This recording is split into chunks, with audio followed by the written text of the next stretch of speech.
একদিকে কোথাও double engine আবার কোথাও বা ট্রিপল ইঞ্জিনের স্লোগান তুলে ক্রমান্বয়ে দাবি করা হয় রাজ্যের সার্বিক উন্নয়ন দ্রুত গতিতে চলছে।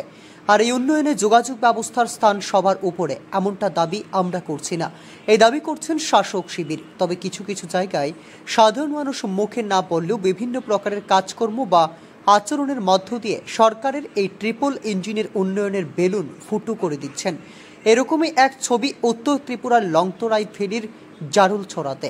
এই এলাকাতে যোগাযোগ ব্যবস্থার মান উন্নয়নে সরকার রাস্তা তৈরি করেছে, কাগজে কলমে লক্ষ লক্ষ টাকা খরচ হয়েছে, আর গুণগত মান বজায় রেখে বিজ্ঞানসম্মত উপায়ে রাস্তার কাজ করা হয়েছে। এই দাবি নিশ্চিতভাবে একাধিকবার উত্থাপিত হয়েছে। তবে বর্তমানে রাস্তার অবস্থা এমন একটা জায়গায় গিয়ে পৌঁছেছে যেখানে দাঁড়িয়ে সাধারণ মানুষ রাস্তার মধ্যে ধান চাষ করে নিলেন। প্রতীকী এই ধান চাষ প্রকৃত অর্থে চাষিদের কতটুকু কাজে আসবে তা নিয়ে সন্দেহ রয়েছে।